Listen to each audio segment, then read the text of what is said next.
ओम गण गणपते नमः। आज आप सुनेंगे वाल्मीकि रामायण बालकांड का 50वां सर्ग। तो प्रेम भाव से कहिए गणेश जी महाराज की जय हो, सियावर रामचंद्र भगवान की जय हो, हनुमान जी बाबा की जय हो, श्री राम दरबार की जय हो। श्री राम भक्तों से मेरा निवेदन है कि अशोक वेदा चैनल को सब्सक्राइब जरूर करें। भगवान श्री राम आपकी सारी मनोकामनाएं पूर्ण करें। श्री राम और लक्ष्मण विश्वामित्र जी को आगे करके महर्षि गौतम के आश्रम से ईशान कोण की ओर चले और मिथिला नरेश के यज्ञ मंडप में जा पहुँचे। वहाँ लक्ष्मण सहित श्री राम ने मुनि श्रेष्ठ विश्वामित्र जी से कहा कि हे महाभाग, महात्मा जनक के यज्ञ का समारोह तो बड़ा ही सुंदर दिखाई दे रहा है। यहाँ तो नाना देशों के निवासी ब्राह्मण जुटे हुए हैं जो वेदों के स्वाध्याय से शोभा पा रहे हैं। ऋषियों बड़े सैकड़ों छकरा मित्र जी, अब कोई ऐसा स्थान निश्चित कीजिए जहाँ पर हम लोग भी ठहर सके। दशरथ पुत्र श्री राम की बात सुनकर, यह वचन सुनकर महामुनि विश्वामित्र जी ने एकांत स्थान में डेरा डाल दिया, जहाँ पानी की सुविधा थी।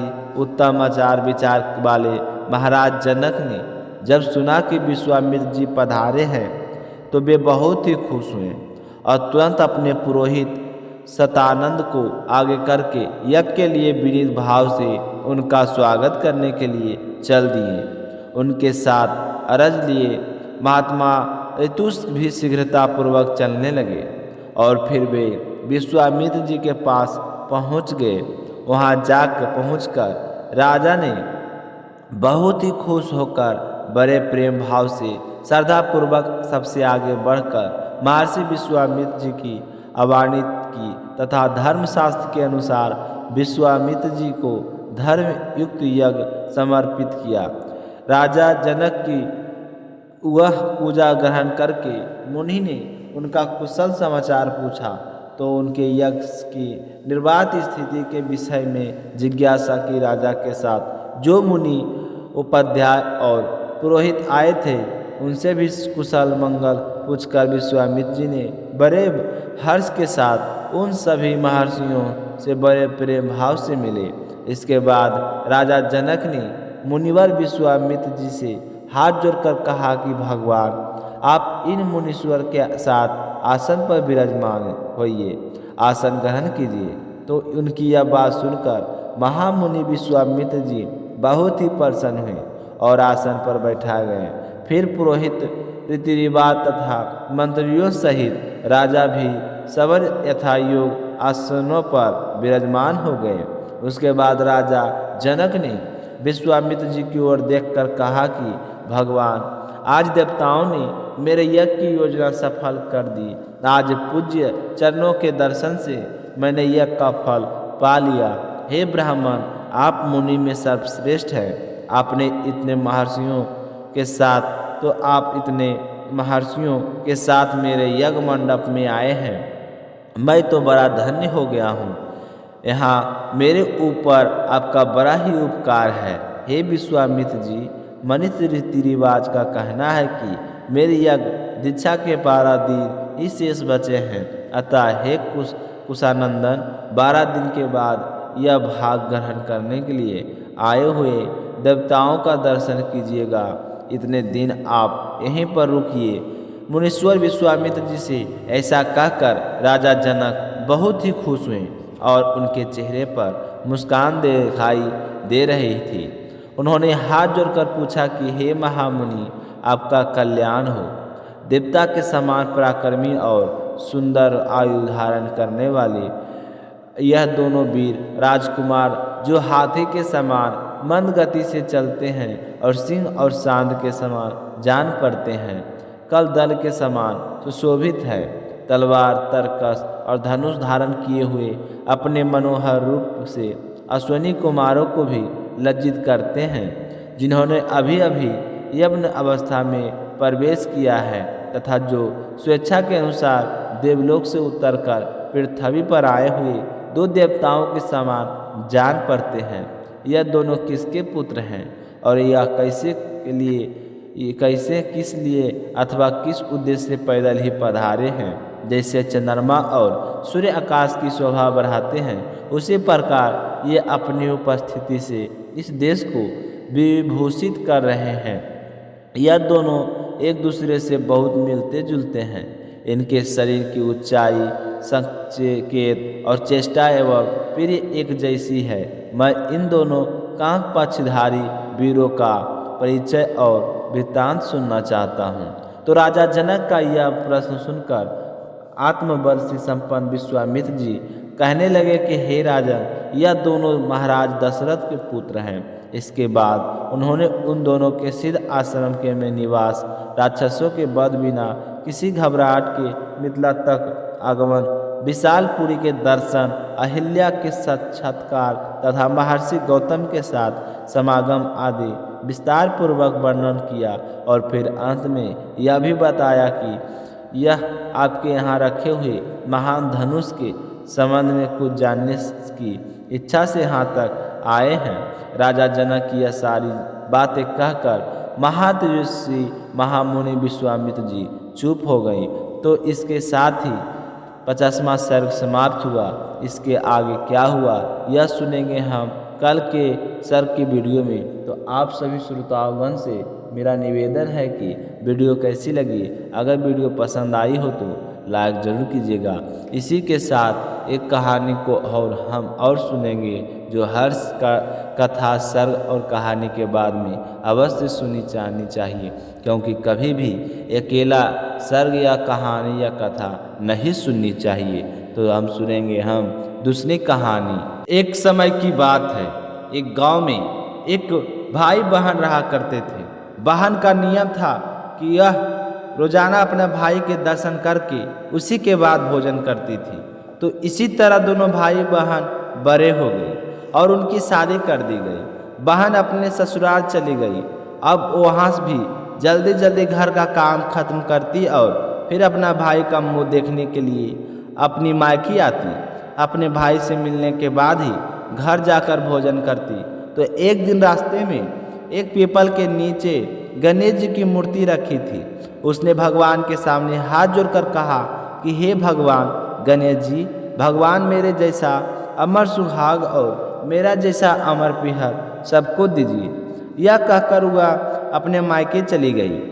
अब उसका रोजाना का नियम था, वो 2-2 मिनट गणेश जी भगवान की मूर्ति के आगे रुकती और वही बात कहती और फिर उसने अपने भाई से मिलने के लिए चली जाती।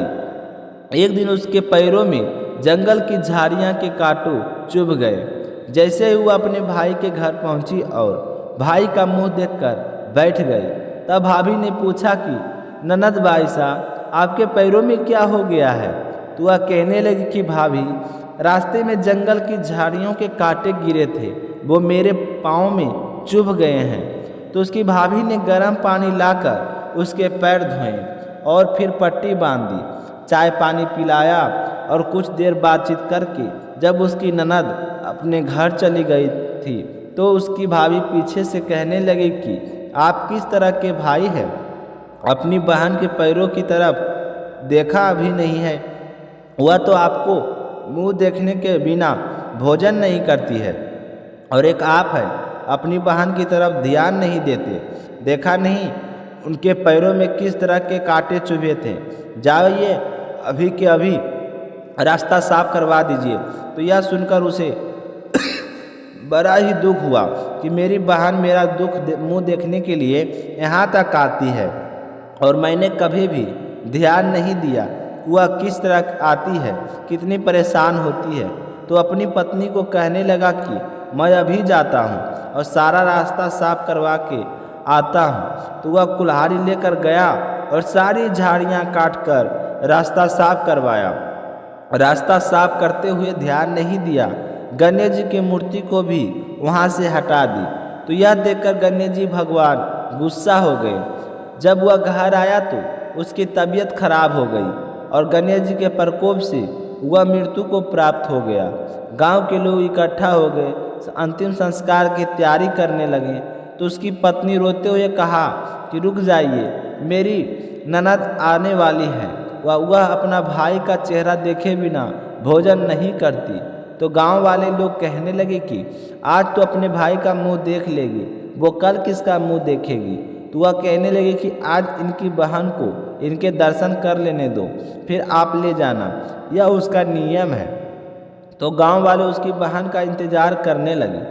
रोज की तरह बहन अपने भाई का मुंह देखने के लिए जंगल के रास्ते से निकली। तो जंगल की रास्ता साफ कर किया हुआ था। तो वह आगे बढ़ी तो उसने देखा कि सिद्धि विनायक भी वहाँ पर नहीं थे। तो वह सोचने लगी कि गणेश जी की मूर्ति कहाँ गई। तभी उसकी नज़र गणेश जी की मूर्ति पर पड़ी। तो उसने मूर्ति को उठाया और साफ करके वापस उसी जगह पर रख दिया और गणेश जी भगवान को प्रणाम करके कहने लगी कि हे गणेश जी भगवान, मेरे जैसा अमर सुहाग और मेरे जैसा अमर पीहर सबको देना। यह कहकर वह चली गई। भगवान सोचने लगे कि आज मैंने इसकी नहीं सुनी तो मेरे कौन मानेगा, कौन मुझे पूछेगा, कौन मुझे भाई के प्राण हर लिए। तो सिद्धि विनायक ने उसे आवाज़ दी कि बेटी, इस खेजड़ी के 7 पत्तियां तोड़कर ले जा और उसे कच्चे दूध में घोलकर तुम्हारे भाई के ऊपर छींटा मार देना, तो वह उठकर बैठ जाएगा। यह आवाज़ सुनकर बहन पीछे मुड़ी तो पीछे कोई नहीं था। तो वह सोचने लगी कि कौन था, कौन मुझे आवाज़ दे रहा था। कोई बात नहीं, जैसा सुना है वैसा कर लेती हूँ। तो उसने 7 खेजड़ी की पत्तियां तोड़ी और अपनी चुनरी के पल्ले बांध ली और अपने भाई के घर पहुँच गई। वहाँ जाकर देखा तो खूब सारे लोग इकट्ठा होकर बैठे थे। भाभी रो रही थी और भाई की लाश रखी हुई थी। तो यह देखकर उसे बहुत ही दुख हुआ। फिर उसे पत्तियों वाली बात याद आ गई। तो जैसे ही उसने सुना था उसी तरह उसने दूध में उन पत्तियों को घोलकर अपने भाई के ऊपर छींटा दिया। तो उसका भाई तो उठकर बैठ गया और कहने लगा कि बहन, आज तो मुझसे बहुत गहरी नींद आई थी।